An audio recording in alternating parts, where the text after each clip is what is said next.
Good morning friends.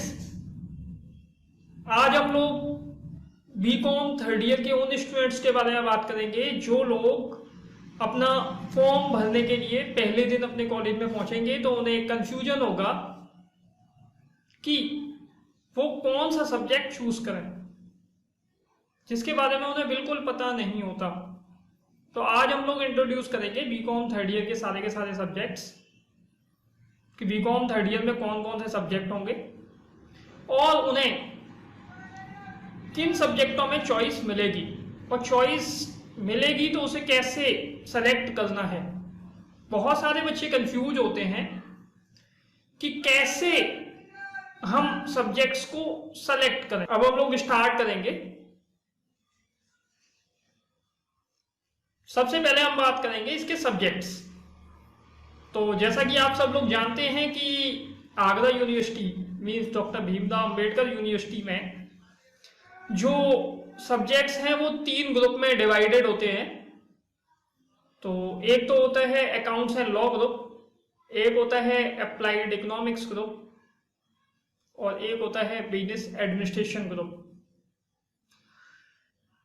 तो सबसे पहला सब्जेक्ट जो होगा बीकॉम थर्ड ईयर में वो होगा आपका इंफॉर्मेशन टेक्नोलॉजी, जो कि एक बिल्कुल थ्योरी सब्जेक्ट है। और इंफॉर्मेशन टेक्नोलॉजी मींस आप समझ पा रहे होंगे ऐसा सब्जेक्ट जिसमें कि आपको कंप्यूटर से रिलेटेड सब कुछ पढ़ना होगा। डेटाबेस कैसे मैनेज होता है, कंप्यूटर्स की डेफिनेशन, नेटवर्क, इंटरनेट, ये सारी चीजें इसमें आपको पढ़नी होंगी। ओके। इसके बाद में दूसरा जो सब्जेक्ट है वो है money and financial system. Again a theory subject और बिल्कुल आसान सब्जेक्ट होगा, इससे आप फेमिलियर होंगे क्योंकि आप जो 11th 12th BCom first year में जो आप पढ़ के आए थे थ्योरी सब्जेक्ट जो पढ़े थे लाइक इकोनॉमिक्स, लाइक बिजनेस, उसमें जो कुछ भी पढ़ा उसका काफी कुछ इसमें मिलेगा। ओके। इसके बाद में आता है आपका most important subject corporate accounting, जो कि एक न्यूमेरिकल सब्जेक्ट है। और इस सब्जेक्ट में आपको पूरी की पूरी बुक न्यूमेरिकल मिलेगी और बहुत ही अच्छी बुक है जिसमें कि जिसे आप लिंक कर सकते हैं। 1-2 चैप्टर आपके 12th क्लास से मिलेंगे आपको, जैसे कि companies account, balance sheet of the companies, ये कुछ डिवेंचर्स, इश्यू ऑफ डिवेंचर्स, ये कुछ चैप्टर इसमें मिलेंगे। इसके बाद में फिर है ऑडिटिंग। जनरली सीए स्टूडेंट्स तो पढ़ते ही हैं, ऑडिटिंग उनका काम ही होता है ऑडिट करना। तो इसीलिए ऑडिटिंग भी एक और इम्पॉर्टेंट सब्जेक्ट है जो कि आपके सिलेबस में ऐड किया गया है। थ्योरी है टोटली और आसानी से समझी जा सकती है अगर उसे थोड़ा सा ध्यान देके सही से पढ़ा जाए, और कुछ अच्छी बुक्स को अगर आप ले लेते हैं तो आप आसानी से समझ सकते हैं। ऑडिटिंग मीन्स होता है वैसे भी checking of the financial statements, financial statements को एग्जामिन करना, चेक करना। तो आप उसे आसानी से समझ सकते हैं, बस थोड़ा सा टाइम देना होगा। रीजन है कि नया सब्जेक्ट है तो इसीलिए। इसके बाद में आपको मिलता है, यहां पर आपको चॉइसेस अवेलेबल होंगी। एक तो है फाइनेंशियल मैनेजमेंट और एक है मैनेजमेंट अकाउंटिंग।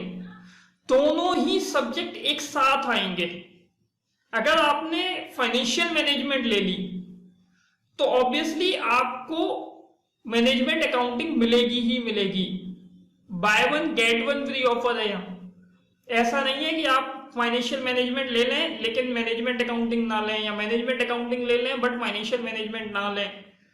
दोनों ही न्यूमेरिकल सब्जेक्ट हैं, दोनों ही न्यूमेरिकल सब्जेक्ट हैं। जैसा कि आप स्लाइड में देख भी पा रहे होंगे कि दोनों ही न्यूमेरिकल सब्जेक्ट हैं लेकिन बेहद आसान। फाइनेंशियल मैनेजमेंट तो इवन आपने पढ़ी भी है in BCom first year. Economics में आपने 3 चैप्टर पढ़े थे, capital budgeting, cost of capital and cost volume profit analysis. तो cost volume profit analysis is not the part of the financial management, it is the part of the management accounting now. Okay. But 2 subjects, cost of capital and capital budgeting जो आपने BCom first year में पढ़े थे वो अब आपको BCom third year की management financial management में मिलेंगे। और सबसे खास बात, फाइनेंशियल मैनेजमेंट में 12 या 14 ही चैप्टर हैं। कुछ राइटर्स की बुक में 12 हैं, कुछ की में 14 हैं। बहुत ज्यादा हल्की बुक है। मतलब अगर मैं बात करूं फाइनेंशियल मैनेजमेंट वैसे तो एक वाइड सब्जेक्ट है और काफी ज्यादा डिटेल्ड स्टडी भी की जाती है, but in your BCom syllabus बहुत कम है। आपके हिसाब से जो दिया गया है सिलेबस वो बेहद आसान है। मैनेजमेंट अकाउंटिंग बुक में चैप्टर्स बहुत ज्यादा हैं, वेटेज देखी जाए तो चैप्टर्स बहुत ज्यादा हैं, बट उसमें अगर देखें तो न्यूमेरिकल प्लस थ्योरेटिकल दोनों ही दिखेंगे आपको। न्यूमेरिकल पोर्शन आसान है, उसे टफ नहीं बोल सकते। जैसे कि अगर उसमें देखें बजट्स, लेकिन डेबिट क्रेडिट नहीं है। डेबिट क्रेडिट अगर आप पूरे देखें पूरे सिलेबस में तो केवल एक ही जगह दिखेगा, वो दिखेगा आपको कॉर्पोरेट अकाउंटिंग में, बाकी कहीं पर भी आपको डेबिट क्रेडिट नहीं दिखेगा। बहुत सारे बच्चों को कंफ्यूजन होता है कि अकाउंटिंग मींस डेबिट क्रेडिट, फिर अगेन वही प्रॉब्लम, क्योंकि उनके बेसिक्स स्ट्रॉन्ग नहीं है तो वो डरते हैं अकाउंटिंग लेने से, वो न्यूमेरिकल्स लेने से डरते हैं। बट मैं आपको एक चीज क्लियर कर दूं, financial management and management accounting तो है, बट ये बिल्कुल भी डेबिट क्रेडिट में डील नहीं करेंगे। ओके, तो ये चीज आप बिल्कुल क्लियर कर लीजिए कि यहाँ डेबिट क्रेडिट नहीं होने वाला है। Journal entries, ledger posting, trial balance, all these things are not. मैं बात करता हूं फिर इसके, अगर आप ये दोनों नहीं लेते हैं तो फिर दो कौन से मिलेंगे, तो फिर दोनों आपको मिलेंगे थ्योरी सब्जेक्ट जो कि आप देख पा रहे होंगे, human resource management and e commerce. दोनों ही आसान है, बट अगर मैं कहूं कि ह्यूमन रिसोर्स मैनेजमेंट या ई कॉमर्स किसे लेना चाहिए, तो मैं बता दूं कि आप फ्यूचर में क्या करना चाहते हैं इसके ऊपर काफी कुछ डिपेंड करता है आपके सब्जेक्ट्स। अगर आप फ्यूचर में एमबीए करना चाहते हैं इन एचआर, बहुत सारे लोग ह्यूमन रिसोर्स डेवलपमेंट में अपना एमबीए करना चाहते हैं, तो ऑफ कोर्स उन्हें थोड़ा सा एक हिंट हो जाती है, थोड़ा बहुत आइडिया लग जाता है ह्यूमन रिसोर्स मैनेजमेंट का, तो उन्हें बीकॉम थर्ड ईयर में ले लेना चाहिए। बट अगर उन्होंने ह्यूमन रिसोर्स मैनेजमेंट से आगे स्टडी नहीं करनी है तो फिर मैं कहूंगा कि फिर उन्हें थ्योरी सब्जेक्ट्स पे नहीं जाना चाहिए, उन्हें न्यूमेरिकल में आना चाहिए। रीजन है कि अगर आप after completion of the BCom आप फर्दर कोई भी स्टडीज करेंगे लाइक एमकॉम या MBA in other fields other than HR, तो आपको फाइनेंशियल मैनेजमेंट और मैनेजमेंट अकाउंटिंग बहुत हेल्प करेगी। इवन मैं तो ये कहूंगा कि जो एचआर ह्यूमन रिसोर्स मैनेजमेंट से भी जिन लोगों ने करनी है उन्हें भी financial management and management accounting बहुत हेल्प करेगी, क्योंकि ये दोनों ही आपकी एबिलिटी, आपकी कुछ ऐसी चीजें हैं जो इस तरीके के टॉपिक्स हैं जो कि आपके अंदर एक स्पेशल एबिलिटी जनरेट करेंगे, आपकी नॉलेज को बढ़ाएंगे। वहां थ्योरी है जिसे आप घर पर पढ़ सकते हैं या जब भी आपके सिलेबस में आएगा तो आप इजीली पढ़ पाएंगे, लेकिन यहाँ अगर फाइनेंशियल मैनेजमेंट और मैनेजमेंट अकाउंटिंग आप पढ़ते हैं तो ये आपको फर्दर स्टडीज में बहुत हेल्प करेगा। हाँ, लेकिन कुछ बच्चों को थ्योरीज बहुत पसंद होती हैं, वो थ्योरी ले सकते हैं। कुछ बच्चों को मार्क्स लगते हैं कि मार्क्स यहाँ ज़्यादा आएंगे या वहाँ ज़्यादा आएंगे, तो वो अपने अकॉर्डिंग चूज कर सकते हैं। वैसे ऐसा नहीं है, फाइनेंशियल मैनेजमेंट में और मैनेजमेंट अकाउंटिंग में भी बहुत अच्छे मार्क्स आते हैं। मार्क्स लाना सब्जेक्ट के ऊपर डिपेंड नहीं करता, मार्क्स लाना डिपेंड करता है स्टूडेंट के ऊपर कि वो किस सब्जेक्ट को कितना समय दे रहे हैं। अगर वो सब्जेक्ट को समय देंगे तो यहाँ भी मार्क्स आएंगे और वहां भी मार्क्स आएंगे। समय ही नहीं देंगे, आप समझिए, आप देखिए कि आप जनरली करते क्या हैं, पूरे साल आप पढ़ते नहीं, लास्ट वाले मंथ में आप शॉर्ट नोट्स वगैरह कहीं से अरेंज करते हैं और उसके बाद में पढ़ते हैं। आप सोचिए कि जब आप आधा पढ़ेंगे तो मार्क्स 100 नंबर कैसे आएंगे, मार्क्स 100 कैसे आ सकते हैं।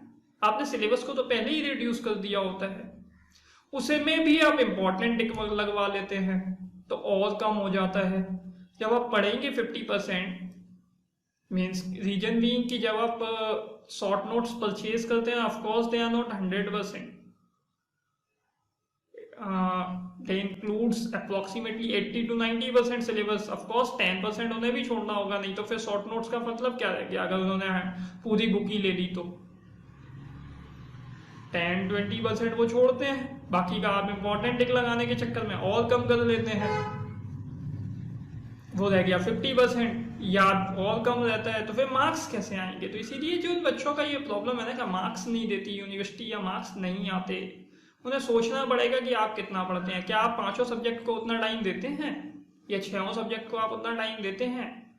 आप याद कीजिए अपनी 12th की स्टडीज की आपने कितने एफर्ट्स पुट किए थे तब आपके मार्क्स आए थे. अब आप याद कीजिए कि अपनी बीकॉम फर्स्ट ईयर और सेकेंड ईयर में आपने कितने एफर्ट्स पुट किए. अपने एफर्ट्स के लेवल को बढ़ाइए. जैसे जैसे आप अपने एफर्ट्स को लेवल को बढ़ाएंगे तो आपको यूनिवर्सिटीज को लेके कोई शिकायत नहीं रहेगी. हमारे यहाँ के स्टूडेंट्स, इसी आगरा यूनिवर्सिटी के स्टूडेंट्स बहुत अच्छे मार्क्स लेके आते हैं. आप ही के फ्रेंड्स लेके आते हैं जो टाइम देते हैं स्टडीज को. इसीलिए इस तरीके की शिकायतें बिल्कुल ना कीजिए. ये जस्ट एक एक्सक्यूज होता है, तो एक्सक्यूजेस तो ना दीजिए.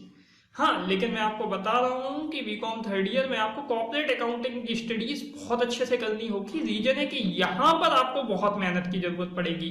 आप यहाँ किसी तरीके का कोई भी शॉर्टकट काम नहीं करेगा. रीजन है कि यहाँ एंट्रीज बहुत अच्छे लेवल की हैं. और फिर मैं एक और चीज बता दूं, कॉर्पोरेट अकाउंटिंग मीन्स आप कॉर्पोरेट सेक्टर की अकाउंटिंग करने वाले हैं, कंपनीज की अकाउंटिंग करने वाले हैं. कंपनीज की अकाउंटिंग इन द सेंस केवल और केवल शेयर्स को खरीदना या बेचना केवल इतना नहीं है.